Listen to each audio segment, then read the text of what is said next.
Matt Schaff and Jared Small of DraftSharks.com ready to help you set your lineups for Week 11 of the fantasy football season. Jared, we've got QB decisions as usual, but we've got some offensive changes to talk about today, whether it be players returning from injury or just offenses doing things differently than they did for the early part of the season. And let's start with that. A team that we all expected to be run heavy coming into the year, and it began that way. But the Chargers have since shifted to throw the ball more recently, and that's changing how we view Justin Herbert and use him and his receivers in our fantasy lineups, right? Yeah, I think there are actually a couple things working in Herbert's favor the rest of the way, and really this passing game. So that includes, Ladd McConkey, Quentin Johnson at a lower level, Will Disley at a lower level, I think is someone that could be in play for us. The first is the pass rate we've seen from the Chargers. And we've talked about this, over the first 5 weeks of the season, the Chargers were 49% neutral pass rate, one of the lowest marks in the league. Over the last 5 weeks, that's jumped to 57%, 8 percentage point jump. Their 57% neutral pass rate over the last 5 weeks ranks 14th in the NFL. So they've become, a middle of the pack team in terms of pass rate. That's obviously good for Herbert in the passing game. The other thing that's been holding the Chargers passing game back is this defense has just been too good. The Chargers are allowing a league low 13.1 points per game so far this season. The D is going to continue to remain good, but the Chargers' next 5 opponents are the Bengals, the Ravens, the Falcons, the Chiefs, and the Buccaneers. Those are 5 good offenses that are going to score more than 13 points per game, I think, over these next 5 weeks. I think it's going to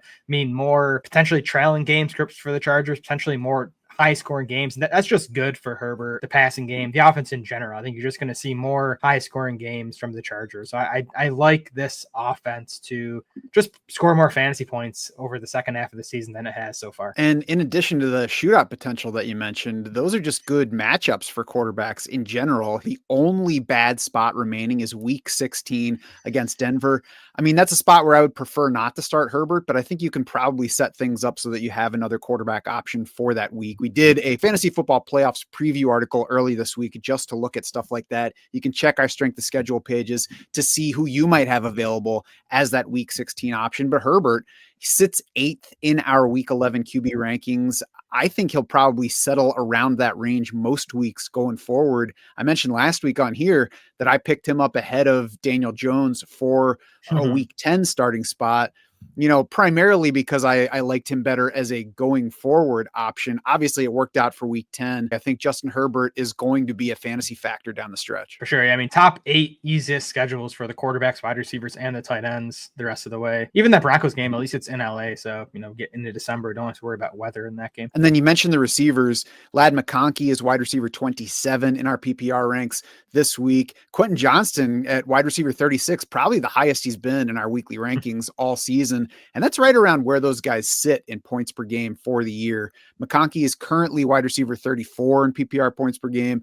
Johnston, wide receiver 39. But if you take out the injured guys from those rankings, they are wide receiver 29 and 34 respectively. I think that's just a fair level of expectation for those two players, given all the factors we've talked about. Yeah, for sure. We've talked about Quentin Johnston kind of getting away with some, busted coverages and kind of living on touchdowns, but still the playing time has been there when he's been healthy. The volume has been like solid, 18, 20% target share range pretty consistently. So if he stays at that level, and I think he will, and this Chargers passing game just produces more, which I think it will, I definitely think Johnston can be a really nice wide receiver 4, potentially even a wide receiver 3 for some fantasy teams the rest of the way. Yeah, and we'll see where he goes long-term as a receiver, but he at least has the physical ability to take advantage of opportunities. And really, when you're talking about a low-end wide receiver 3 from an expectation standpoint, that's all you're looking for, is somebody with some talent and a good quarterback in a situation that's improved. The running backs look a little bit different. Besides the pass run split, I mean, there should still be enough running overall, but we got Gus Edwards back in the lineup last week, and that took some significant work away from J.K. Dobbins, right? For sure, yeah. Edwards, I think he got the second carry of the game and continued to mix in throughout. So it's definitely part of Chargers' game plan to get Edwards back involved, which makes sense, right? I mean, J.K. Dobbins coming off his second significant injury. I'm sure the Chargers don't want to overwork him. We have pretty decent size sample now of Dobbins with Edwards and without Edwards this season. He averaged 17.5 carries per game without Gus Edwards, 14.2 with Gus Edwards. I would expect that level of rushing volume to continue, 14 or so carries per game for J.K. Dobbins. The one piece of good news from this Edwards return in place of Kamani Vidal, J.K. Dobbins set a season high last week in route rate at 71%. And I think that will continue because Vidal was stealing passing down snaps from Dobbins, where Gus Edwards is not going to do that. So you look overall at Dobbins' workload last week, 15 carries and 3 targets. He was 11th among running backs in expected PPR points last week. So still played a good role overall, even though it looked frustrating watching the game, seeing Edwards steal those carries, seeing Hassan Haskins come in for the one goal line carry and get the touchdown. So that all seemed frustrating, but still, I think Dobbins will be a decent RB2 the rest of the way as the lead ball carrier and a guy that should still be dominating passing down snaps in this backfield. Yeah, I've been team sell Dobbins ever since he had his 2 big games to open the season. I'm still in that camp, but it's not I have to sell him because the bottom is about to fall out now that Gus Edwards is back. It's still, I think that there's a possibility you can get more than what he's worth going forward. But if you can't, keep him around. Should be a decent RB2, like you were saying. Over to another quarterback situation now. And really, this kind of is our entry into the bottom of the QB1 rankings this week. A lot of the names up there, I think, in the top 12 this week are fairly obvious. But then you get to this range where there are going to be a lot of decisions. And we're going to start it off with Drake May, who we talked about on the waiver show, available still in a lot of leagues, has not finished lower than QB 15 in any week where he started and finished the game. He did have the one game where he left in the first quarter with an injury. Otherwise, has finished QB 15 or higher in every single week that he started. There's nothing scary for Drake May about this week's Rams matchup either, Jared. Every time I look at our QB rankings and see Drake May sitting at QB 13, I'm like, not sure I like Drake May there. I'd really like to move him down. And then I have to remind myself the fantasy numbers say he's just fine in that range. Yeah, I think it's where he belongs this week. I mean, even the quarterback 15 finish last week came against the Bears, who are the number 1 defense in terms of adjusted fantasy points allowed. They're reducing quarterback scoring by 32% this season. And really, so May had the one game against the Jags, who are, the worst pass defense in the NFL. His other 3 games, though, his opponents, their rank in pass defense DVOA, 4th, 18th, and 6th. So he's faced 2 really strong pass defenses, the Bears and the Texans, one like middling pass defense. The Rams are 21st in pass defense DVOA, so this will be May's second best matchup per DVOA. The Rams are 19th in adjusted fantasy points allowed to quarterbacks. I'd say May's second best matchup so far this season. And like you said, Matt, he's already been producing pretty consistently as a top 12 fantasy quarterback. And, it's still a small sample. We're still talking about 4 games for a rookie quarterback. So we're still learning stuff, and he's certainly capable of just putting up a dud, especially with a dearth of talent around him on the pass catching front. That said, the whole NFL season, the whole fantasy season is small samples. So if we wait too long until we have a big sample, then we can miss out on a good Drake May week. And that's what this could be. So Drake May at QB 13, honestly, I might even like him better than Jared Goff and Tua Tagovailoa this week, just because Goff's team doesn't want to throw the ball very much. He's been thriving on, unreal touchdown rate, which whenever you don't get that, suddenly your 20 pass attempts don't look as good when 3 of them don't go for touchdowns. So I think Detroit will run the ball a lot this week against Jacksonville. Miami, we have Tua in this group that we're deciding on as well. He has just one fantasy finish higher than QB 18 this year. It was all the way back in week 1. That worries me, along with the fact that this passing game just hasn't looked good for a while. I do have to remind myself that we only have 4 full games of Tua this season to judge, and maybe I'm overreacting to that. Yeah, could be. Just watching Miami, though, just the explosive passing plays are gone, and I looked into the numbers this morning to kind of confirm that. And so here are the number of 20-plus yard completions per game Tua's had over the last 3 seasons. 3.8 per game in 2022, 3.4 per game in 2023, just 2.6 per game this season. I mean, Devon Achan's awesome. There's like too much Achan right now in this passing game. Like there should be more targets going to these wide receivers, maybe, one or two fewer per game to Achan. We'll see. It's interesting. It's a good matchup for Tua, just like by the general numbers. The Raiders are 25th in adjusted fantasy points allowed to quarterbacks. The Dolphins also have the 4th highest implied total on the week at 25.75 points. So that's all good for Tua. The one thing the Raiders have done so far this season in pass defense, though, is limit big plays. They've allowed the second fewest completions of 20 plus yards this season. So this could be another game where, Tua is just fine. I think he'll be efficient, but maybe we don't get those big plays that he had kind of, feasted on the previous 2 seasons. And the Raiders don't have much going for them, but they do have Max Crosby. So it's entirely possible that Tua doesn't get the time in the pocket to set up big plays like that. So in this range of quarterbacks where we're looking, Tua's the guy that I really just don't trust, and I'm not worried that I'm going to miss out on a huge game. It's possible. We've seen huge games and they're playing the Raiders, and the Raiders are capable of doing everything poorly in any given week.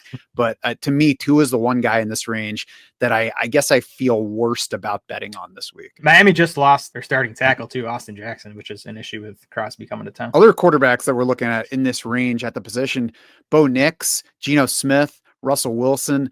Bo Nix, I never would have guessed, like even a month ago, that we would be talking about him as a fairly safe fantasy play, but he's got a really nice floor. Just 3 weeks all season where he finished lower than QB 17, and they were against the Steelers back in week 2, his second start in the league, obviously, at the Jets in week 4, a bad matchup that we wouldn't have started him for, and then at the Ravens in week 9. That should have been a positive matchup. It has been a positive matchup for everybody else. And he was very close to getting a pair of touchdowns in that game, but they only scored 10 points. This week's matchup, Atlanta, slightly positive by the numbers. The Broncos, though, are implied for a pretty good point total ahead of the Packers, Vikings, and Commanders, among other teams. So Bo Nix just looks like a fairly safe option to me this week. Yeah, and even that Ravens game, like the implied totals were trying to tell us to, be careful with Bo Nix, because Denver was down at like 17 or 18 points in that one. Like you said, Matt, they're up at 23.25 this week. It's the 12th highest out of all these guys we talked about, specifically Tua and Drake May. I actually think Bo Nix is the safest among those guys. Just, he's in a functional offense, which you really can't say about Drake May. And I think Nix's rushing production is even easier to rely on at this point than Drake May's, because he's getting more designed carries. May's stuff is all on scrambles, which should continue because that Patriots O-line is horrible. But it's nicer to have, someone like Nix who's getting 2, 3, 4 designed runs per game. Bo Nix, who would have guessed? Safe option for week 11 of your fantasy football season. Geno Smith, Russell Wilson, and let's throw Matthew Stafford into the mix. Jared, who's your favorite for week 11 among that trio? If I'm making that decision, I'd go Russell Wilson, which, man, a month ago, I definitely would not have thought, even 2 weeks ago. For starters, it is this Ravens matchup. The Ravens 25th in pass defense DVOA, 30th in adjusted fantasy points allowed to quarterbacks. This matchup also sets up nicely for Russ, because he's been living on the deep balls, which is he's done throughout his career. It's especially been true these 3 games with the Steelers. And he's actually running hot on deep balls. He's probably in for some regression. Wilson's completed a league high 53% of his passes, 20 plus yards downfield. That's probably coming down. But maybe not this week. He gets a Ravens defense that has allowed the most completions of 20 plus yards, 52 of them. So it really sets up nicely for Russell Wilson. I think the key to this game, really, what's going to make it interesting, is will Arthur Smith actually let Russell Wilson throw the ball? Because the Ravens are the biggest pass funnel defense in the NFL. Bad pass defense, really strong run defense. If Arthur Smith tries to go run heavy in this game, it's not going to go well for the Steelers. Hopefully Art can open things up a little bit, or, the Ravens just go up by 2 scores fairly early and kind of force the Steelers into a pass heavier game plan. As long as they do, I think Wilson will have a solid fantasy outing. The matchup is great. We just talked about Bo Nix not delivering against the Ravens, but he's the only quarterback among the past 6 that they've faced who fell short of 23 fantasy points. We got the second monster game from Joe Burrow against Baltimore this season just last week, 2+ touchdowns apiece from Jaden Daniels, Baker Mayfield, and Jameis Winston in that stretch. And even looking back to week 3, Dak Prescott had what will be his best game of the season against these Ravens, who also might be missing safety Kyle Hamilton after he sprained an ankle in last Thursday night's game. So it's a great spot. My hesitation is the offense, as you just alluded to. I don't think that they'll go pass heavy. Maybe they pass a little bit more. I think it's a fairly safe spot. I think Wilson's a floor play this week as opposed to ceiling, where I think he's a very good bet for 2 touchdown passes. I think there are lots of better bets for 3+ touchdown passes. So I feel decent about him. if I'm going for floor, I like Russ. I'm a little wary, though, of sitting Geno Smith to play Russell Wilson because I think there's more ceiling potential there, especially with DK Metcalf trending toward returning full go in practice on Wednesday. What should I be wary of in Geno's case? A couple things. One, just like a longer term issue. We've talked about this before as well, is the Seahawks are just passing less lately. They opened this season as the pass heaviest offense in the NFL, 65% neutral pass rate for Seattle over the first 5 weeks. That's dropped to 57% over the last 5 weeks. That still ranks 12th in the NFL. What that's meant for Geno, 39.8 pass attempts per game over his first 5, down to 35.8 since then. So 4 fewer pass attempts per game. So that's taken some of the shine off Geno, the big volume. The other thing, and this is just a tough matchup. The Niners are second in pass defense DVOA.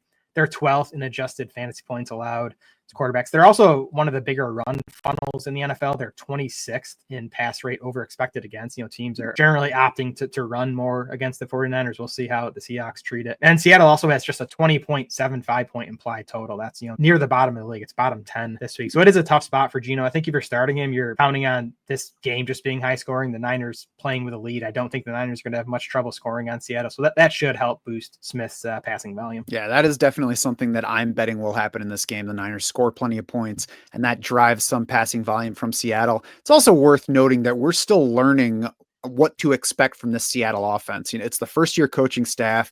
We lost DK Metcalf for the past 2 games. We lost Kenneth Walker for several games earlier this season. Noah Fant, for what it's worth, has missed some time. I don't know if that changes anything with the game plan, but there are lots of moving pieces here where we're still learning just what this offense is going to look like. I think overall there's plenty of passing upside. There's a good amount of passing volume even at that lower level. And like I said, the game setting this week I expect to drive some volume. So I think there's some downside risk because the Niners are a good defense, even if they don't always look it. There's a chance that Geno has a rough game, but there's also the upside mixed in. To me, the bottom of this range of quarterback, I talked about not loving Tua this week. Matthew Stafford is the other guy that I'm not worried about missing on anything big. And I think he's kind of a boom bust play, but the boom isn't quite as high as it is with plenty of other guys in this range simply because of the rushing. Stafford offers us nothing on that front. And the other item kind of working against his fantasy ceiling is that the Rams love to score touchdowns on the ground.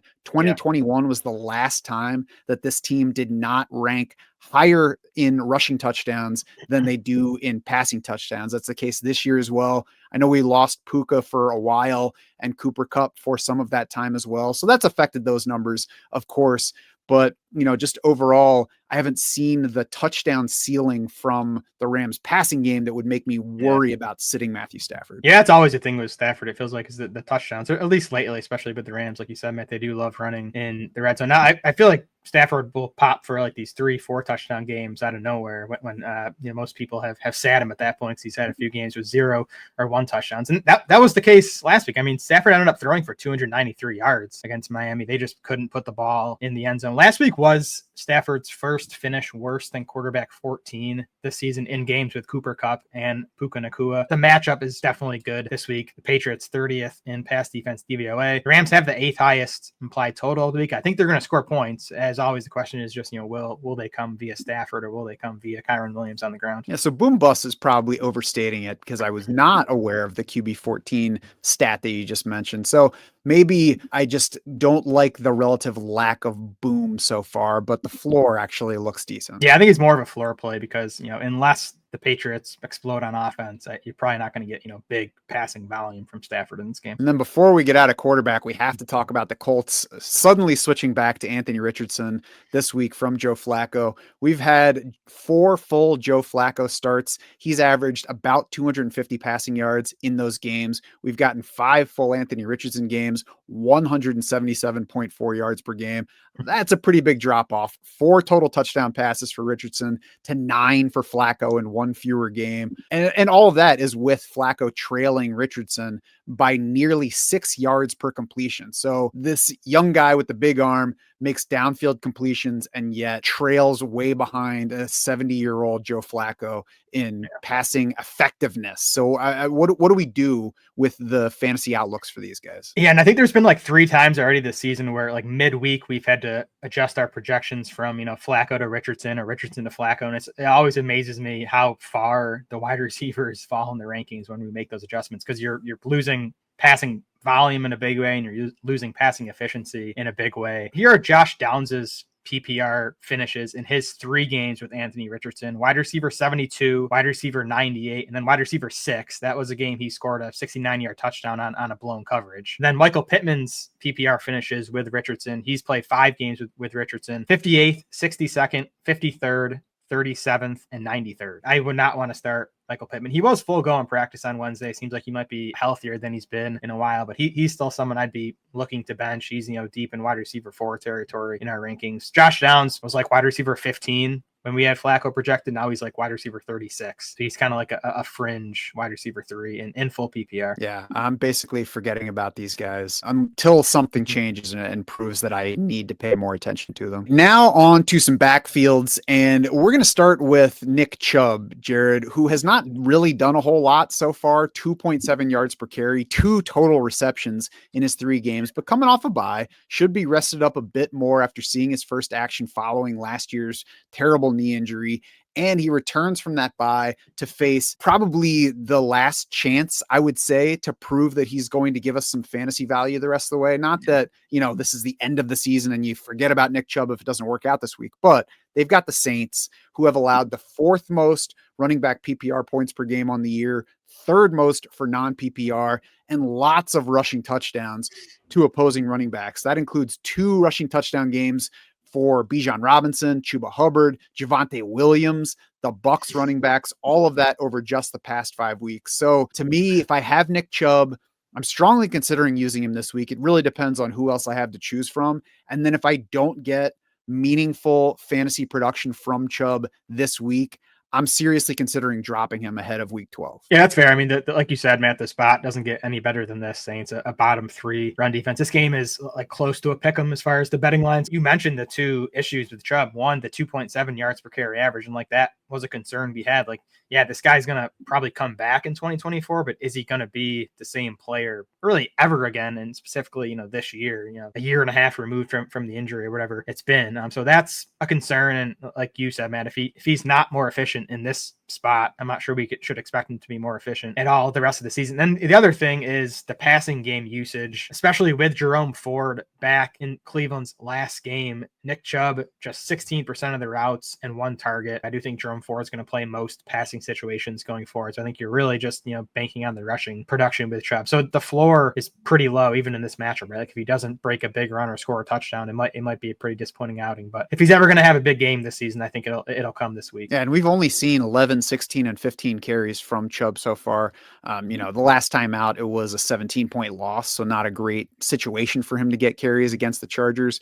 But we'll see what the upside on his workload is. He's at the bottom of RB2 territory in our rankings, and that's the limitation. Is we haven't seen the production from him in his return. We haven't seen the high carry ceiling, so we just really don't know what the potential is this week. But there is upside to the matchup if Nick Chubb's ready to take advantage of it. Worth considering, take a look at Chubb versus who else you have. Titans backfield up next, Jared, and Tyjae Spears returned last week and siphoned work away from Tony Pollard, right? Like that's something we should probably be worried about. I think so. Yeah. I mean, this backfield looked more like I think we expected it to look in the summer, right? Like maybe like 60-40 split in favor of Pollard. Pollard did appear to suffer some type of injury, some lower body injury in this game. It looked like he missed a series or 2. He's been battling a foot injury for a while anyways. I'm not sure if he aggravated that, but I don't think the Titans ever wanted Pollard in the role he was playing the previous few weeks without Spears available. So I do kind of think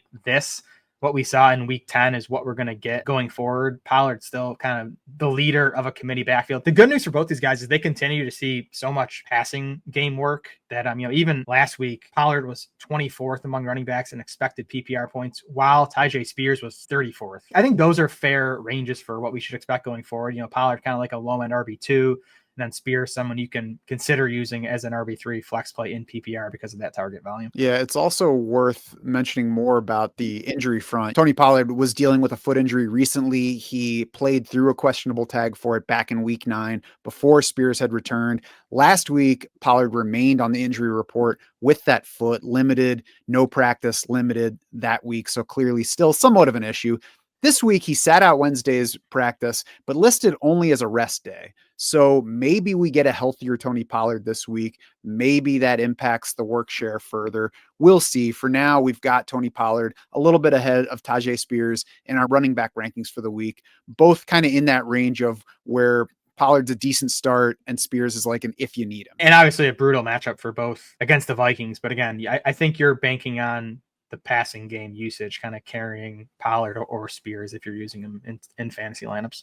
Jared, please don't tell me what I'm banking on. I can speak for myself here. Moving to the Jacksonville backfield, we had Tank Bigsby doing his impression of Travis Etienne last week, hurting an ankle, getting out of the way and giving work back to Travis Etienne. What did that mean for the Jacksonville backfield in that game? And then is there anything we can use for week 11 and beyond? Etienne dominated work last week, which you can see if you're looking at the chart on the screen right now. 67% of the snaps for Travis Etienne, 58% of the carries to just 11 for Tank Bigsby. I've gone back and forth whether the ankle played a part in that, because after the game, Doug Peterson said the ankle injury was, quote, nothing serious for Tank Bigsby, but then he didn't practice on Wednesday. So I'm leaning towards the ankle having at least some impact on this work split. I think Bigsby will get more involved as a runner going forward if he's healthy, but how much rushing production is this team going to have? It was a mess to begin with, and it's only gotten worse with Mac Jones under center. They are massive 13.5 point underdogs, I think it is, to the Lions this weekend. I don't think you're going to get much rushing production this weekend. That,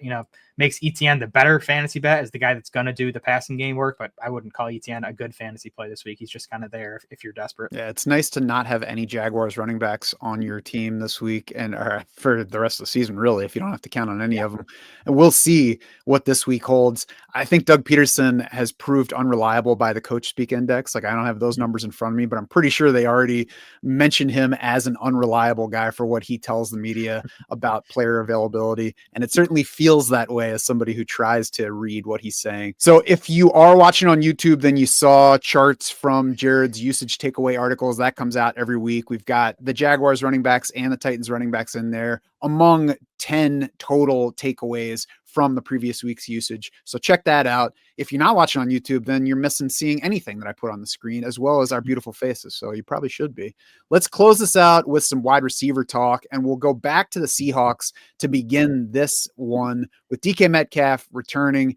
Obviously a key to Geno Smith's upside for the week. Missed the past 2 games, but beyond Geno Smith, Jared, we got to look at the impact of DK Metcalf on the wide receiver group as a whole. We, of course, had a huge Jackson Smith-Njigba game their last time out before the bye with no DK Metcalf. He has still been highly variable week to week overall, but JSN's had a deeper average target depth over the past 4 weeks versus his start of the season. He's up about 3 yards overall in that category. That can only help his yardage efficiency, and his target counts have actually been solid to good since week 4, whether with or without Metcalf. Yeah, targets have been there for sure. I looked at JSN's average target depth just in the 7 games with Metcalf and then the 2 without. In the 7 games with Metcalf, 8.3 yards, up to 15.4 in the 2 games without DK Metcalf. I hope they would use JSN downfield, even with Metcalf back. I'm not sure we should bank on that. What we saw over those first 7 games, even what we saw last year from JSN, I know it was a different coaching staff, but I'm going to assume for now he goes back more to that short range role, which is okay. Like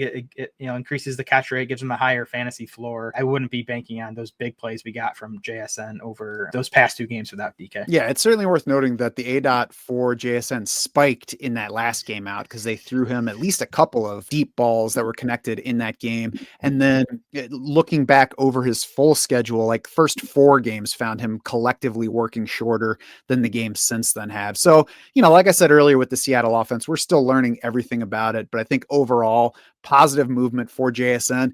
And within that positive movement is Tyler Lockett kind of being phased out a little bit. He hasn't caught more than 4 passes in a game since week 4, and that span includes games both with and without Metcalf. Yeah, I think Lockett like trying to hold on to wide receiver 4 value at this point. In those first 7 games with DK Metcalf, he was 38th among receivers in expected PPR points per game, 42nd in actual PPR points per game. So again, like wide receiver 4, tough matchup this weekend. So this would not be a spot where I'd be, looking to get Lockett in the fantasy lineup. Agreed. Jared, I heard from multiple Draft Sharks customers this week. They're like, should I just go ahead and trade CeeDee Lamb now before there's no value left at all? No. First of all, I think we need to calm down a bit because we're probably coming off the worst possible outing for the Cowboys pass offense last week. I mean, 45 passing yards for Cooper Rush. Even if he's awful the rest of the way, it's not likely to get anywhere near that bad. Now, the question is, will it get anywhere near as good as it was when Cooper Rush filled in for 5 games for Dak Prescott in 2022? And just to remind, that stretch found CeeDee Lamb averaging 6.2 catches, 76 yards, 0.4 touchdowns over those 5 games. I would say we should probably not set our expectations quite that high because this version of the Dallas offense has not been as good even before the Dak Prescott injury as that version was. But we also look at our numbers for adjusted fantasy points allowed and find that last week, the matchup with Philly is by far the worst remaining on Dallas's schedule. So it should get better. How much better, we don't know. But I don't think that CeeDee Lamb is about to just disappear. I mean, he didn't disappear last. He got 10 targets, a 34% target share. And I know CeeDee Lamb was up above a 30% target share in those 5 Cooper Rush starts back in 2022. So it's like, how low can you rank a guy who just saw 10 targets on a 34% target share? Like it's tough to get him outside of wide receiver 2 territory, which is where Lamb sits in our week 11 rankings. I think for most teams, you just have to, and I wish I could say start CeeDee Lamb and not watch the game. And I know that's the Monday night game. So you're probably going to have to watch it. Your matchup might come down to CeeDee Lamb, which might not be the most fun thing in the world. But the Texans matchup too, it's a little tough to figure out. Houston's 24th in adjusted fantasy points allowed wide receivers, but they're second in pass defense DVOA. They have good outside corners. Actually, the weak spot in the secondary, though, is their slot corner, Jalen Petrie, and that's who CeeDee Lamb is going to get for most of this game. So I do think it's a pretty nice matchup for CeeDee Lamb. I think he'll bounce back. I think the 30-point upside that he had with Dak Prescott is definitely gone. But I do think he can be at least a volume-based wide receiver, too, going forward. Yeah, CeeDee Lamb does check in lower in our rankings this week than he did last week. But if you were to triple Cooper Rush's yardage last week to get to like 140, and if you also in turn triple CeeDee Lamb's yardage, then you're looking at 6 catches for 60 yards, which is not an exciting week, but it's a plenty usable PPR week. And I don't think that those are crazy numbers for, setting expectations. So I would lean away from trying to trade CeeDee Lamb this week. Certainly if you're getting an offer that looks attractive, he has a far lower ceiling than he did before, and it can make sense in some cases to trade him. But I would not feel like if I don't trade CeeDee Lamb this week that he's just going to give me nothing the rest of the way. I think that's where you get yourself into trouble. You wind up selling him at a regrettable price, and then a week or 2 from now, you're going to be like, I screwed myself for the rest of the season. Yeah, again, I'd want wide receiver 2 type value in return for Lamb in a trade, and I kind of doubt you would get that in most cases after what we just saw last week. Would you trade CeeDee Lamb right now for George Pickens straight up? I think I would actually, because that's just how high I am on George Pickens, just what we've seen target share wise and efficiency wise with Russell Wilson. I would rank Pickens slightly ahead of Lamb the rest of the way. Yeah, that was one specifically that I got this week, and I was like, yeah, I could see trading CeeDee Lamb for George Pickens. Maybe that one doesn't work out, but there's at least enough upside that George Pickens certainly could outperform CeeDee Lamb the rest of the way. He's fared well with Russell Wilson. One other name that was thrown into that same question that I pushed down was Jauan Jennings, and he jumped into our discussion on the Tuesday waiver pod, even though Jennings is rostered at too high a rate to actually be, a waiver option for us this week. But tell me more about what I should like with Jauan Jennings, both this week and going forward. I think there's a lot to like. I mean, we talked on the waiver show how, Jennings led the Niners wide receivers in both playing time and target share last week, led the team in first read targets, which I think can be predictive. Now, I've been wondering all week if we have Jennings ranked too low. Like he's solidly in wide receiver 3 range in our rankings. I think he's wide receiver 30 right now. So he's going to be starting for a lot of fantasy teams. We're leaning on the longer term history of, 49ers target shares in our current projections for this week with, Deebo Samuel and even George Kittle being above Jennings in target share. But if what we saw last week is an indication, then, maybe we should have Jennings projected for, the same number of targets as Deebo Samuel, if not more. So it's definitely something we're going to be monitoring. And I would not be surprised if Jennings is right there with Samuel and Kittle in terms of targets the rest of the season. And if that's the case, I think we should be considering him more as like a, wide receiver 2 in fantasy lineups. And that's probably the toughest thing about doing this, right? Like we have to figure out whether we should look at history and say, yeah, we need to expect Deebo Samuel, George Kittle,